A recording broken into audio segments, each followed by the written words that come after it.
Hey guys, welcome back to my channel. Thank you so much for tuning in to another one of my videos. Please hit the like, subscribe and share if you enjoy my content. So in today's video, I want to do a throwback to when I was 16 years old, 15, about to turn 16, and I spent 4 months in the Netherlands, specifically in a town called Delft. I want to tell you guys not only about my experiences, but about some of the conceptions and misconceptions that people have about the Dutch.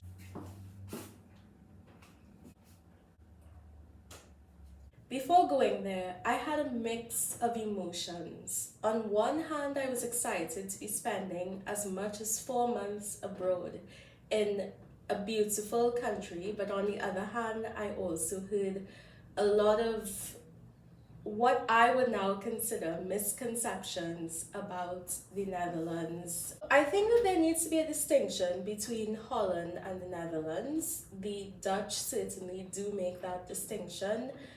And technically speaking, the entire country is Holland, but most of the time when tourists visit, they are only visiting the Netherlands.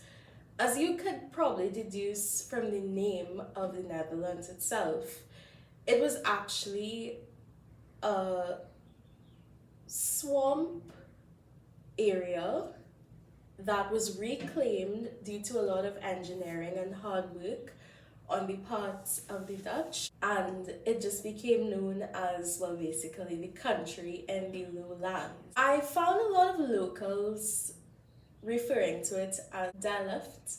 Dutch is not the easiest language in the world to speak. I can't say I had a hard time understanding it too much. If you speak Norwegian, if you speak German, you could, probably understand enough Dutch, but it's a little bit difficult to actually engage in a conversation in what would be like a third or fourth language for me, if I had to do so in Dutch. I found it incredibly close to English, like a combination of almost Spanish, French, Dutch, and English. And I've had moderate exposure to Spanish in addition to French and English. So it wasn't like I wasn't understanding people, but my grammar would, have tested me if I tried to respond to a native Dutch speaker. So just really quickly, this sound, it's just air. It's not E, as I would have thought initially. Probably why people pronounce Delft as Delft, for whatever reason. I'm not sure if that's everybody or if it's more dialects kind of thing. Like, you do know every country has its unique dialects. I stayed next to the old church, the Oude Kirk, I believe that's how it's pronounced, or the Oude Kirk. This church kind of looks like the Tower of Pisa a little bit because it is actually leaning. One of the more prominent spires is actually leaning, but I was told that it was not an architectural defect and I could have slept peacefully.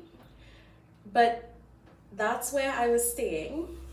I stayed in, I would imagine, what would be a typical Dutch apartment. Was more of a house that was actually sectioned off into different apartments. But one thing that strikes you in the Netherlands is the front of buildings. So you would, as you probably know, it's a limited land country. So when you look at the front of a house, you're actually looking more at the side of the house, and they have beautiful facades. And a friend across there was explaining that Such a facade was basically meant to represent the wealth of a country, of a family. So the more elaborate the facade of your house would have been, the more well off you were. But it seemed like a house that was split into different apartments. So when you enter, you just go up this very narrow spiral staircase to each floor. And I lived in possibly the smallest bedroom I have ever lived in my life. And I'm not complaining in the very least bit. I was only 16 back then. But the bedroom was tiny. My parents had a full bedroom with a king-size bed, an ensuite, and adjoining bathroom with a bathtub and a shower. But I lived in, like, let's say there are 2 beds on either side of where my arms are. That is where my bedroom was as a 16-year-old. What I did love was the bathroom that I had. I did have my own bathroom, and it was kind of like what Kim Kardashian is now doing with her own sinks. Like slightly sloped down that you can kind of see. And there's a slit for the water, and it goes in. You can put it on as high pressure as you want, and no backsplash will come up. You turn on the water, and it's not actually sunken in. It just drains. So basically what my shower was actually, well, obviously like a shower head and, you know, the handheld shower. And the ground sloped so that the water drained immediately, but there were no borders around this standing shower, and I was absolutely blown away by that fact. Like, you could have turned the water up, you could have turned it down, you could have splashed, and no water would leave the sort of slanted floor of the shower. Initially, we were not living in that apartment because it was a work trip for my father. He went a couple months ahead of us, and he stayed in the most creative hotel room I have ever seen in my life. It was actually a caravan that was turned into like basically a cabana or a villa, basically. So you had your bed, you had a shower, you had all of your amenities in a caravan, a parked and stationed caravan. And I remember I signed my name because they had like a guest book for pretty much anybody who visited and wanted to be remembered. And I remember going on Google Translate and typing in, saying hi from Trinidad in Dutch and writing it down and signing. An interesting memory to have. So the next thing that struck me about, well, I would like to say traditional Dutch life, Delft is not a big city like Amsterdam, even though Amsterdam has its small city charm. Like, it's very proud of actually identifying the vibe in the city as having almost a small city charm. Something that I thought was incredible about living in Delft was the way that community life was organized. We went during the World Cup in South Africa, and we do remember that that came down to the Netherlands versus Germany. Historic football rivalry, and there were a couple people with vuvuzelas, and typically how small town Dutch life would work is that you would actually come down from your wherever you lived to a town square when there were these sorts of national events, and you would sort of pick a pub that you want to go to, and you know, you would just sit there with your friends and watch the game. And every single pub in the downtown sort of city center of Delft, which was a literal city center. When I say that, I mean all of the administrative government buildings were built around a literal town square. Like there was a church at one end, there was a court at the other end, and you would see people who just came from weddings sort of like signing their official papers right there. And you did have actual pubs, you had stores, but all of these skirted a square. So I just found it very invigorating and a truly interesting and new experience for somebody who had kind of lived in other places that were in the Netherlands before, to actually come out and, you know, be part of that vibe where you had just everybody outside.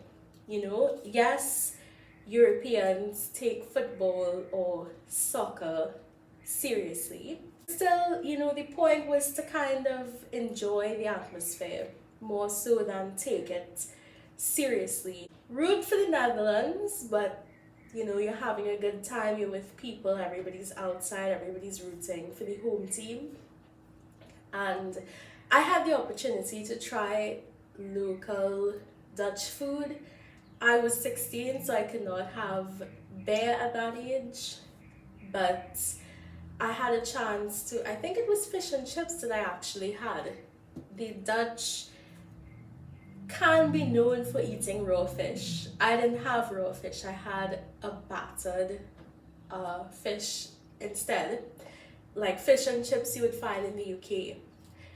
And you would see sort of like these men standing around tables and like hoisting the raw fish like above them and eating it like that, and I just couldn't get into it.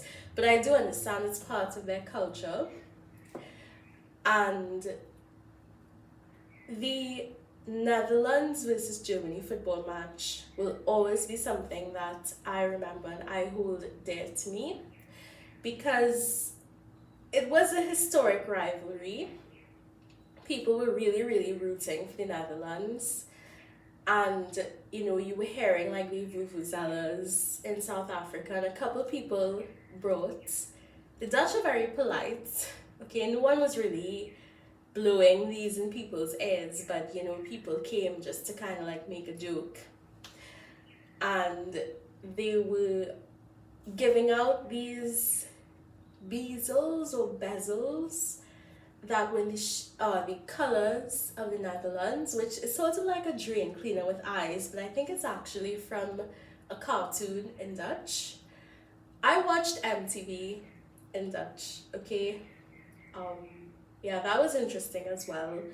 It was interesting because they grappled with a lot of societal issues on there. Like there was a series I used to watch about a Muslim girl who moved to the Netherlands and was trying to make friends and all that in Dutch on MTV. So I thought that was really beautiful. And it honestly is where I considered legal education in a serious way for the first time, because I lived a tram ride away from Den Haag, the Hague, however you call it in your language. The Dutch, I think, say Den Haag, right? I lived a tram ride away from there, and we would actually pass from Delft on the tram past the entrance to Rotterdam, and the tram actually turned in front of the Peace Palace. And it's a very imposing building. It's huge, you can't miss it, even if you're not on a tram and you're just walking around the city. And I definitely had to like ask my parents immediately, what is that building? And they of course explained what it was and what it did, and sort of what the ICJ did.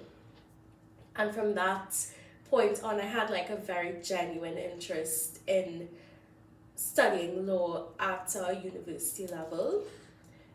So first time ever wearing a turtleneck on the beach. This was in summer, maybe June or July, and I was wearing a turtleneck on the beach.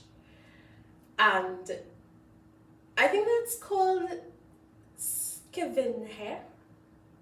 I cannot pronounce it, but it's a very interesting beach because a lot of shells on this beach. If I'm not mistaken, it was actually an artificial beach. Maybe just the actual sand itself was artificial, but you know, the coast obviously was what it was. And you kind of are in the shadow of like the Hilton hotel. It's also very imposing, like you can't miss it if you go to that beach. But you would see girls on horses just sort of walking along the beach on a horse, which is something that I had never seen before. I'm sure there are some regulations against doing that in Canada, like you can't just come out there on a horse or whatever it was. But you know, it was very interesting to see the difference in the lifestyle between Canadians and Dutch people. We went after the football match, which unfortunately resulted in a loss on the part of the Netherlands. We were doing a national tour, the football team, and there's this jetty on that beach that has like stores on it and has a place where you can bungee jump. And I remember seeing a couple football players actually bungee jumping off of the jetty into the water, and I thought that was incredible to see. And we did see them again doing their national tour. As you know, I don't want to say it's like Venice, the Netherlands, but to sort of control the fact that they were below sea level, they built these canals that the Netherlands is very famous for into every street. And the national football team was sort of doing a tour where they were on, like, I don't want to say a barge, but like a flat top sort of boat. And you know, they were just like passing through all of the canals, especially downtown in Amsterdam, and everybody was sort of like looking out of their window and cheering that they returned. And you know, I just like, it's a memory that will always remain stuck in my head, and definitely it left a very big imprint on my life as a young student, to the extent that I actually considered specializing in international law, but we will see about that with time. And of course, Matthew loves the Netherlands for obvious reasons, that people love the Netherlands, especially as tourists. But that was my Delft experience at 16 years old. So that'll be it for this video.